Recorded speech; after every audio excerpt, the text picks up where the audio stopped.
सभी को नमस्कार।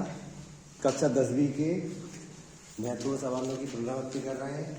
सेट 6 है, 14 क्वेश्चन हर इकाई से क्वेश्चन ले रखा है मैंने। अब मैं समझाने जा रहा हूँ।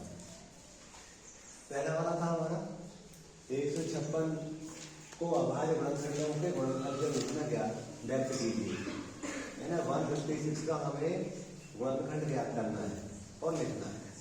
तो हम सवाल नंबर 1 लिखते हैं। यहाँ पर 156 यहाँ पर 156 लिखा। हम विभाज्यता के लिए जानते थे इकाई में 0.468 होता है तो 2 का भाग जाता है। इकाई मतलब यूनिट प्लेस पर पहले स्थान पर 6 दिख रहा है हमें, 2 का भाग जाएगा। इसका जाएगा 2। जिस किसी को 2 का भाग करना नहीं मान 256 में अलग से भाग दे देना। मैं डायरेक्ट दे रहा हूँ 2 सत्ते 14 और 2 38 होगा। सही है। 2 सत्ते 14 एक बचेगा होता रहेगा 6 की 2 38 16 हो जाएगा। फिर हमें जगह कहीं 8 2 का जाएगा। जब हम 2 का देंगे तो 2 3 6 सही है। और एक बचा है यहाँ पर 2 9 18। किसी को समझ नहीं आता समझाने प्रयास करना। 2 का भाग दे रहा है 2 3 6 एक बचा बता दिया 8 2 9 18। इस प्रकार से 39 आ रहा है। फिर यहाँ देख रहा है 2 का भाग नहीं जाएगा। इकाई में 2008 में कोई संख्या नहीं है तो संख्या के अंकों में जोड़ते हैं। अंकों में जोड़ने पर 9 3 12 होगा और 12 3 के बाड़े में आता है 3 का भाग इसमें जाएगा। तो 3 का भाग देंगे तो 3 एकम 3 3 घटाना। अब इससे मेरे के जगह 13 तो यहाँ लिखेंगे 156 बराबर 2 गुणित 2 गुणित 3 गुणित 13। ये पहला प्रश्न। दूसरा प्रश्न क्या था? शून्य ज्ञात करना था। तो हमने देखा था जो वक्र होता ना, कर्व होता है, कर्व दिया है।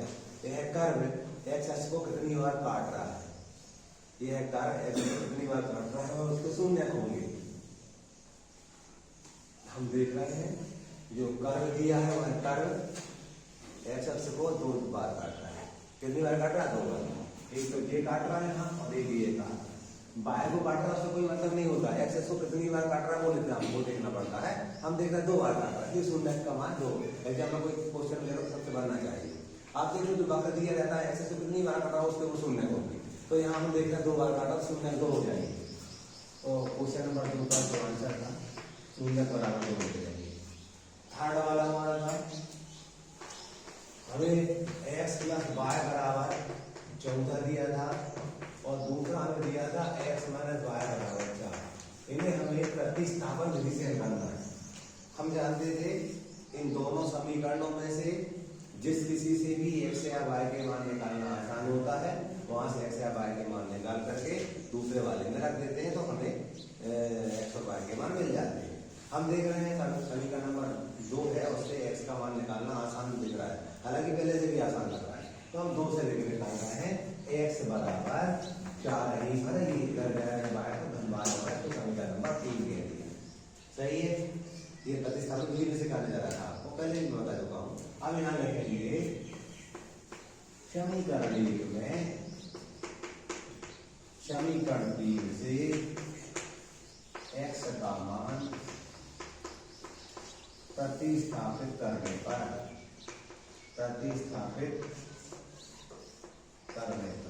तो पहले समीकरण को लिखा मैंने x प्लस वाई बराबर 20। इसमें x के स्थान पर क्या रखूंगा मैं? 4 धन वाई। तो यहाँ लिखूंगा मैं 4 धन वाई बराबर 14। अगले बार में 1 और 1 2 वाई बराबर 14 ऋण 4 ऑप्शन लग गया। तो 2 वाई बराबर 14 और 4 का 10। सही है। अब y बराबर 10 बटे 2 यानी y बराबर आ जाएगा 5। सही है। अब क्या करेंगे? एक आंसर आ रहा है, इसको हम समीकरण नंबर 3 में रख देंगे। किसी में रख दो, एक तरफ तो भी उत्तर मिल जाएगा, 2 में मिल जाएगा, 3 में रख देंगे। तो समीकरण 3 में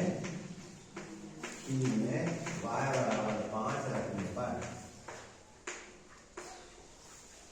x बराबर 4 धन पाया था, ये 3 नंबर है, इसमें हम क्या करेंगे? y के स्थान पर 5 करते हैं। x बराबर 4 और 5 9। आंसर ले रहेंगे हम x बराबर 9 y बराबर 5। ठीक है।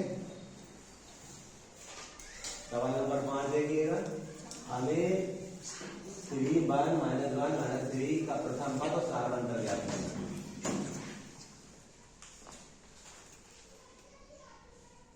देखिए सवाल नंबर 4 रह गया था। आपने मुझे याद दिला दी, अच्छा है कि किस मान के लिए द्विघात समीकरण 2x की घात 2 धन k धन 3 बराबर 0 के दो मूल बराबर होंगे। हमें एक द्विघात समीकरण दिया है, k का मान ज्ञात करना है जिसके लिए द्विघात समीकरण के दो मूल बराबर होंगे। तो हमें दिमाग में होना चाहिए, हमने देखा था ax स्क्वायर प्लस bx धन c बराबर 0 का जो डिस्क्रिमिनेंट होता है वो है b स्क्वायर माइनस 4ac होता है, जो इंटीग्रल होता है b स्क्वायर माइनस 4ac। जब भी जो दो मूल बराबर होते हैं इसको हम शून्य के बराबर लेते हैं, यानी हम कहेंगे b स्क्वायर माइनस 4ac बराबर 0 लेंगे तो हमें k का मान मिल जाएगा। ठीक है, सबसे पहले हम समीकरण को लिखते हैं। ये था 2x की घात 2 2x की घात 2 धन kx धन 3 बराबर 0। सवाल नंबर 4 था। सबसे पहले हम ABC के मान निकालेंगे। हम जानते थे s की घात 2 का जो गुणांक होता है वो है a होता है और a का मान कितना है 2। s का वैल्यू में इसका गुणांक क्या है a, तो b होता है और आखिरी वाला c होता है, विदाउट s वाला c होता है। ये ABC लिख लेते हैं। हम जानते हैं कंडीशन दे रहे थे कि जो समीकरण के द्विघात समीकरण के दो मूल बराबर कब होते हैं, जब b स्क्वायर माइनस 4ac शून्य के बराबर होता है, तब मूल बराबर होते हैं। ठीक है, अब देखेंगे b का मान कितना है k, तो k का मान 4, a का मान कितना है 2 और c का मान कितना है 3। यहाँ कोई निशान नहीं तो गुणा के निशान होते हैं। ठीक है, तो ये लगा लीजिए a वाला 4 दूनी 8 24 बराबर 20। सही है, अगले पद में k वर्ग बराबर 0.24 पक्षांतर किया तो k वर्ग बराबर 24। अब 24 को गुणनखंड निकालते हैं, 2 एकम को 2 दूनी 4 2 से 12 2 3 6 और 3 एकम 2। हम देख रहे हैं k वर्ग बराबर, इसको लिख पाएंगे हम 2 की घात 2, वो जितना जोड़ा नहीं होना 2 3 6 लिख दिया। जैसे ही हम वर्गमूल लेंगे तो k बराबर 2 वर्गमूल 6 हो जाएगा जी, वर्ग कर जाएंगे हमारे, इसका रूट लेंगे तो यहाँ 6 पर वर्ग लेंगे करने लगे, यही हमारा आंसर होगा। पांचवा क्वेश्चन देखिएगा। पांचवें क्वेश्चन में कह दिया था हम एक 3 1 -1 -3 इसका प्रथम पद और साधारण पद ज्ञात करना था। हम जानते हैं शुरू में जो आता प्रथम पद होता है, तो प्रथम पद क्या है हमारे पास 3, सही एक आंसर होगा। साधारण ज्ञात करने के लिए हम जानते थे जो साधारण होता है दूसरे पद में से पहला पद घटता है, दूसरा पद क्या है हमारा पे 1 है, पहला पद क्या है 3, एक में 3 घटाएंगे तो बचेंगे, इस टाइप से हमारे लिए आंसर होगा। सवाल नंबर 6 देखेंगे। एक त्रिभुज ABC दिया था, उसमें एक रेखा दी थी, वह रेखा AB और AC को D और E बिंदुओं पर छेद करती है और वह रेखा BC के समांतर है। हमें बताना है AD बटे AB बराबर AE बटे AC। कौन सी बात दे रखी है, ये चित्र बनाया है, इसमें ये A हो गया, ये B हो गया। कोई रेखा है हमारी जो AB को D पर प्रक्षेप करती है और AC को E पर प्रक्षेप करती है, ये हमें दिया है। और जो रेखा दी है BC। ठीक है, तो हम पहले प्रीवियस जैसा करेंगे, दिया लिखते हैं, सीधे लिखते हैं, रचना नहीं है उत्पत्ति सीधी लिखेंगे। ठीक है, तो मैं यहाँ लिख रहा हूँ दिया। सवाल नंबर 6 का दिया है, अच्छा इंपॉर्टेंट क्वेश्चन है, दिया है त्रिभुज ABC में D समानांतर है इसके BC के, ये दिया है। सिद्धे क्या करना है, तो सिद्धे में भी देखिएगा सवाल सिद्धे क्या करना है, AD बटे AB बराबर AE बटे AC, ये हमें सिद्ध करना है। उत्पत्ति लिखेंगे, यहाँ तक मैंने अभी लिखा है, प्रश्न से निकाल लेंगे, प्रश्न के 2 भाग कर दिए, जो दिया था मैंने उतार दिए। अब चित्र मेरे मन से बनाया, समझ जाएंगे रहता वैसे। अब देखिएगा हम उत्पत्ति लिखेंगे तो त्रिभुज ABC में हम लगाए छठा प्रमेय, तो हम लिखेंगे त्रिभुज ABC में प्रमेय से सबको मालूम क्या होता है, AD बटे DB बराबर AE बटे AC। यहाँ तक मेरे लग रहा है किसी परेशानी नहीं होगी। में क्या होता है AD बटे DB बराबर AE बटे EC। अब मैं सिद्ध करने वाली बात लाने के लिए मैं इसको पलट रहा हूँ, क्या करूंगा, पलटूंगा। पलट के क्या होगा, देखना ध्यान से, डीबी बटे एडी बराबर ईसी बटे ए। इसको पलट कर लिख दिए, इसको पलट कर लिख दिए। अब दोनों पक्षों में ये जोड़ूंगा। क्या जोड़ूंगा, ये सिद्ध करने वाली बात को लाने के लिए ऐसा मैं कर रहा हूं। तो दोनों पक्षों में जोड़ूंगा मैं, तो डीबी बटे एडी यानी बराबर ईसी बटे ई, दोनों पक्षों में एक जोड़ दिए। अब मैं लघुत्तम लूंगा। लघुत्तम कैसे लेते थे, एडी लघुत्तम आया, डीबी वही रहेगा, इसका इससे गुणा तो एडी होगा। ऐसे यहां पर ए लघुत्तम आया, ऐसे में ए आया, ईसी वही रहेगा, इसका इससे गुणा करेंगे तो ए। कोई दिक्कत तो नहीं, बस इस स्टेप को लग गई। अब चित्र में देखो, आपने देखा ये कैलकुलेटर में लगाया, ये पलट कर दिया, ये जोड़ दिया, लघुत्तम से आ गया, तो फिर उनमें आ गई वैसे नहीं। अब क्या करना है, हम देखिए डीबी देखो चित्र में, डीबी देख रहे हैं, डीबी डी से बी तक की दूरी, एडी वो एडी डी से बी तक की दूरी, ए बन जाती है। अरे डीबी में एडी जोड़ एडी बन जाएगी ना, तो ऊपर वाली बात को मैं एडी लिख रहा हूं, नीचे एडी आएगा, कोई दिक्कत तो नहीं।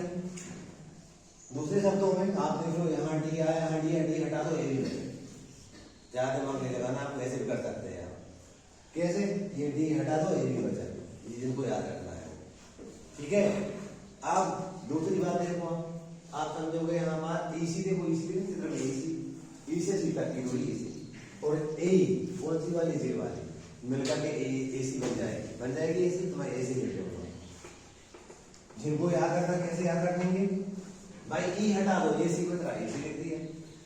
अब इसको पलट देंगे, हम पलटेंगे तो सिद्ध करने, पलट दिया हमने, एडी बटे एबी बराबर ए बटे एसी, यही हमें सिद्ध करना था, ये हैंस प्रूफ कर दिया, ठीक है।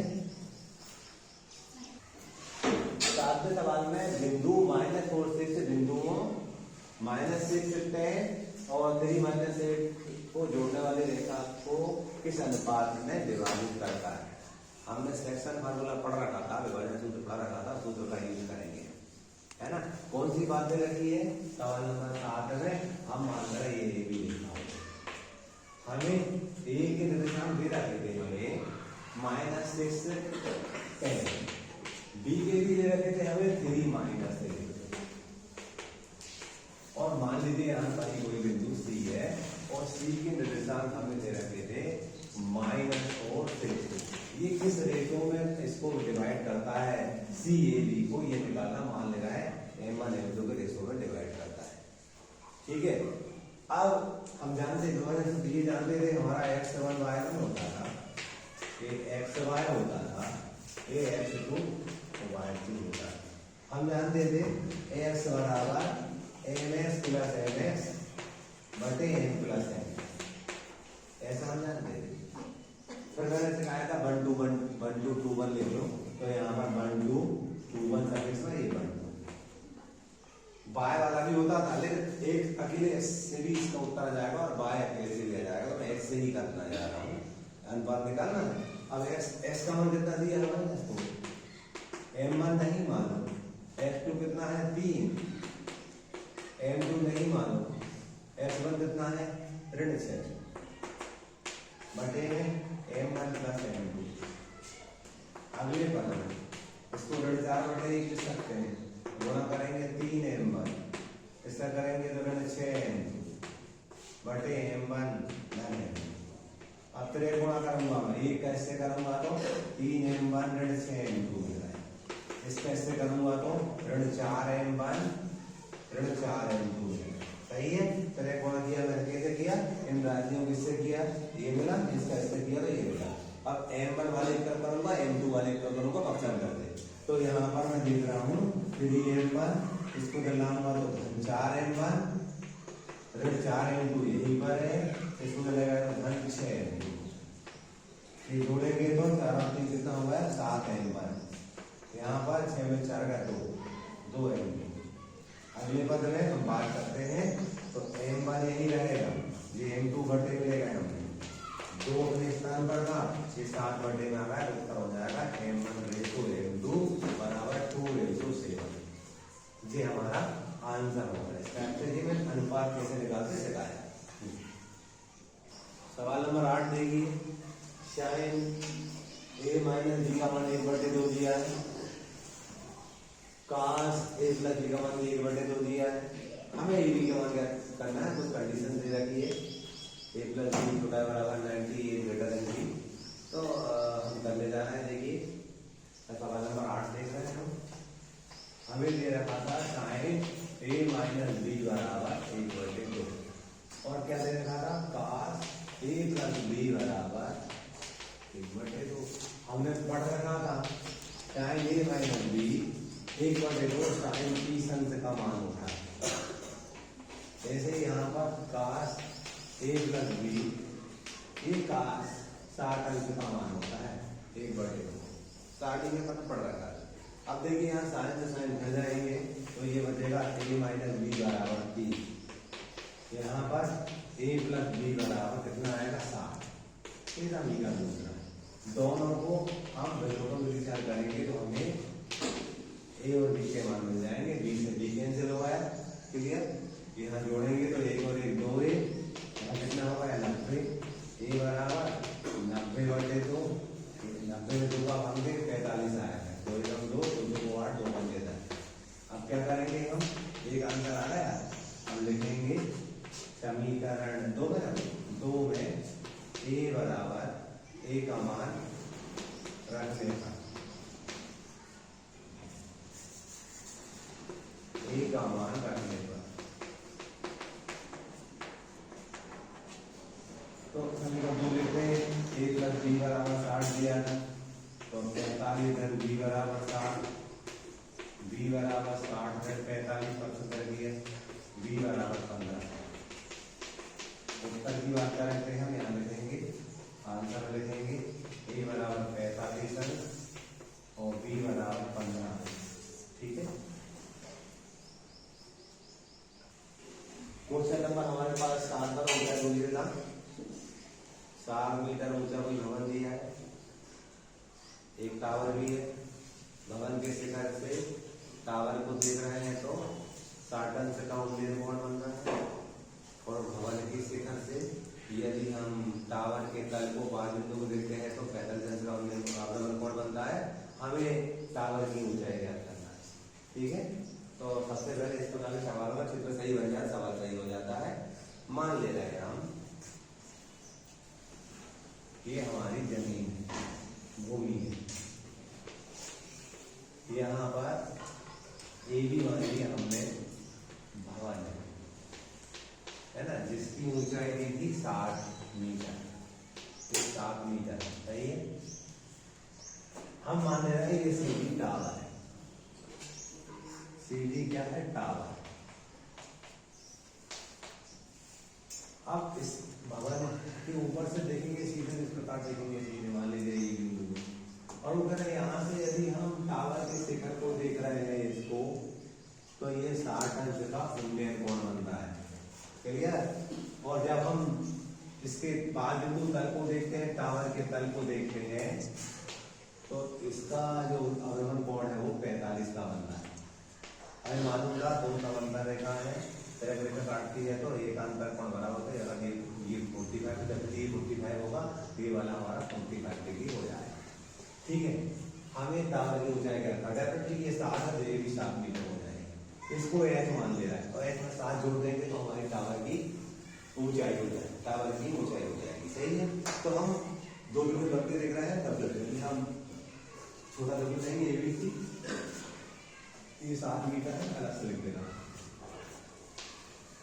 फिर वो ABC में टेन लग रहा है, क्यों, ये लंब दिया, आधा ज्ञात करना चाहिए, आधा यहाँ काम में आ जाएगा, वो वाला लंब मिल जाएगा, और उस लंब को इसमें जोड़ देंगे, साथ में अंतर हो जाएगा। तो हम टेन थीटा बराबर लंब बटे आधा लेते हैं। थीटा का मान कितना दिया है 45, लंब का मान आपका 7, आधा मान ले रहे हैं, इसका मान 1/7 गुणा करेंगे x बराबर 7, तो ये हमारा 7 आ रहा है। ठीक है, अब कौन सा त्रिभुज लेंगे हम, ऊपर वाला त्रिभुज BD में, फिर से टेन थीटा बराबर लंब बटे आधा। थीटा कितना है हमारा 60, लंब कितना है h, आधा कितना है 7।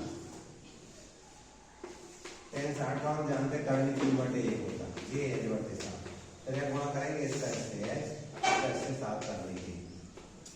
अब लिखेंगे टावर की ऊंचाई, टावर की ऊंचाई।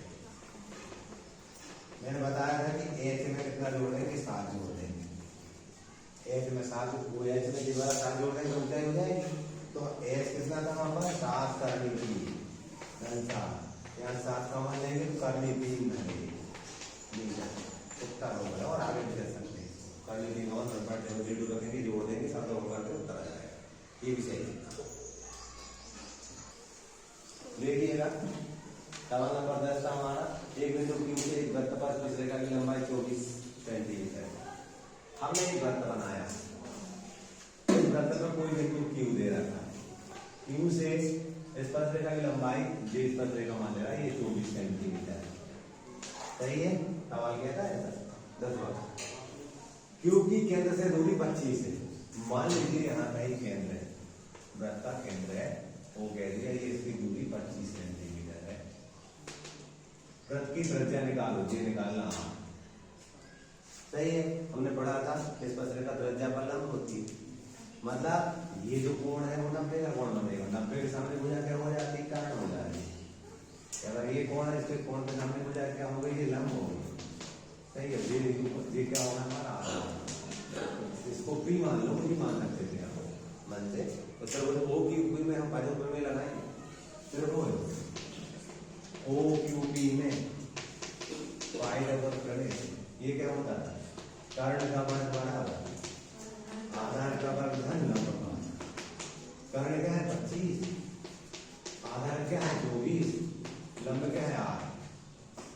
25 का 25 गुणा करेंगे 625, तो इसमें करेंगे तो 576, तो आपने बड़ा करना 2 में 2 में 506। छोटी कक्षाओं में याद भी करते थे, 25 का 25 में 625 याद रहता था, वही बात मान रहे हैं। अब यहाँ पर 625 में से 576 बराबर हाथ की बात है, उठाएंगे हम 625 में से 576 लगाएंगे, 15 में से 6 है 9, और यहाँ पर 11 में से 4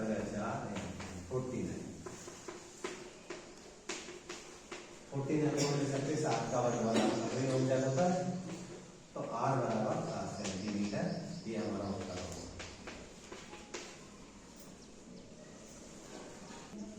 सवाल नंबर 11, हमें एक वृत्त दे रखा है और वृत्त की त्रिज्या 21 सेंटीमीटर, तो केंद्र पर 60 अंश कोण बना था, चाप की लंबाई ज्ञात करो। कौन सी बात दे रखी है, वृत्त है, ये केंद्र मान लीजिए, त्रिज्या 21 सेंटीमीटर की है, एक त्रिज्या मान लीजिए 21 सेंटीमीटर की होगी। ये जो कोण दिया वो 60 अंश का दिया है, ये चाप की लंबाई यहाँ से यहाँ तक ज्ञात करना, ये चाप की लंबाई है, इसको ये भी मान लेना, ये ज्ञात करना है। चित्र जरूर नहीं संदर्भ बनाया गया, तो हम कहेंगे दिया है R बराबर 21 सेंटीमीटर और थीटा बराबर 60 अंश। हम लिखेंगे वृत्त के चाप की लंबाई, वृत्त के चाप की लंबाई 2 पाई R तो लगाएंगे, क्या लगा देते हैं हम 2 पाई R गुण थीटा बटे 360। परिधि होती ना, हमारी परिधि होती है 2 पाई R, वही है। अब 2 पाई का मान 22 बटे 7, R का मान 21, थीटा का मान 60 बटे 360, जो कटा उन्हें काट, 0 0 कटने देगा, 6 एकम 6, 6 36, तो अब देखो 3 3 से 21 सही, 7 एकम 7, 7 एकम 7, 2 एकम 2, 2 एकम 2, ये 22 सेंटीमीटर। जैसा काटना काट लेना, जरूर जैसे काटो, आपको जैसे काटना काट सकते हो। क्वेश्चन नंबर 12 का शंकु की तरह ऊंचाई ज्ञात करने का सूत्र है। आप तरह ऊंचाई बोलती क्या, पहले वो समझ लो। हम जानते हैं इस टाइप का शंकु होता है, इसमें ये त्रिज्या कहलाती, जे ऊंचाई कहलाती, ये दरेक ऊंचाई कहलाती। तो ये राइट एंगल ट्रायंगल बनता है, इससे ही निकलती है। उसको हम कहेंगे एल स्क्वायर बराबर एच स्क्वायर धन आर स्क्वायर हो जाएगी। यदि एल का मान निकालना एच स्क्वायर धन आर स्क्वायर। ये शंकु की दरेक ऊंचाई ज्ञात करने का सूत्र होता है। ठीक है। दूसरा हमारा एक सवाल था, मैंने लिखा था है, इसमें हमें ये 13 प्रश्नावली का सवाल नंबर 2 था हमारा। हमें इसमें बहुलक ज्ञात करना है। तो मैंने सारणी लिख रखी है। जब भी बहुलक ज्ञात करना होता है, पहले बहुलक का सूत्र लिख लेते हैं, फिर बहुलक के सूत्र में कौन कौन सी बात है उन बातों को हम देख लेते हैं। तो यहाँ पर लिखते हैं बहुलक। बहुलक बराबर ए प्लस, कई बार मैंने सिखाया आपको, धन के 20 से बढ़ेगी यानी 30 से ऊपर 2 बार एफ लिखते हैं, नीचे 3 बार एफ लिखते हैं। ऊपर 2 बार एफ लिखते हैं, नीचे 3 बार एफ लिखते हैं। फिर लगाते हुए ऊपर 10 लिखते हैं, नीचे 102 लिखते सफिक्स में। यहाँ 2 लगाते बोलते हैं, याद करने का हमें तरीके से समझ लेना। अब वो कहते हैं F0 क्या है, F1 क्या है, F2 क्या है, H क्या है, L क्या है, उसको हम देखेंगे। 12 पर्दा वाले कॉलम में सबसे बड़ी संख्या को देखते हैं। सबसे बड़ी संख्या हमें क्या मिल रही है, यहाँ पर 61 मिल रही है। इसको F1 कहते हैं। उसके पहले वाली F0, उसके बाद वाली F2। यहाँ पर जो बड़ी संख्या ये निम्न सीमा है, और अंतराल देखो 20 का अंतर लिखा है आपको, H का मान 20 हो जाएगा।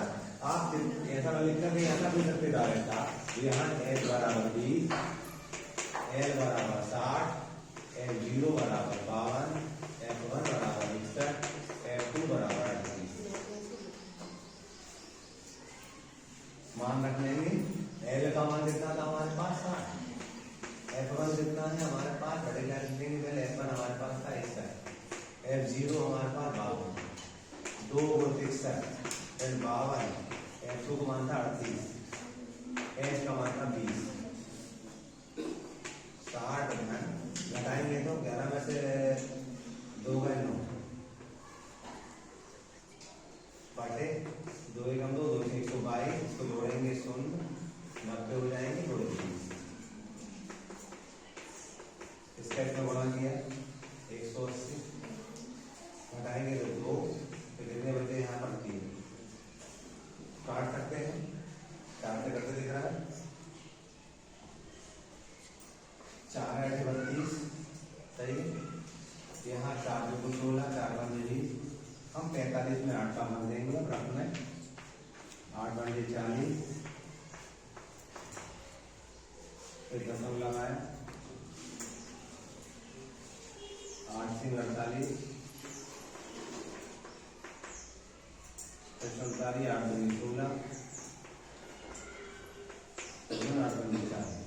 हम कहते हैं 60 धन 5.625 जोड़ेंगे तो 65.625 हो जाएगा। कैसे हम 60.000 में 5.625 जोड़ेंगे, 5 2 6 5 6, सही है। ये हमारा उत्तर है। ठीक है। एक पासा है, उस पासे को एक बार फेंका जाता है। आवाज संख्या प्राप्त करने की व्याख्या ज्ञात करो। इस का पासा होता है, हम जानते हैं 1 2 3 4 5 6 तक की संख्या लिखी रहती है। तो हमें आवाज संख्या ज्ञात करने की व्याख्या ज्ञात करना था। सबसे पहले क्या करते हैं, प्राइम का सूत्र लिखते हैं, P बराबर N/N।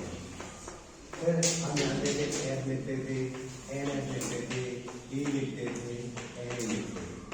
F हम जानते 5 आया तो 1 2 3 4 5 6, इससे कितने अलग है 6, तो N बराबर 6।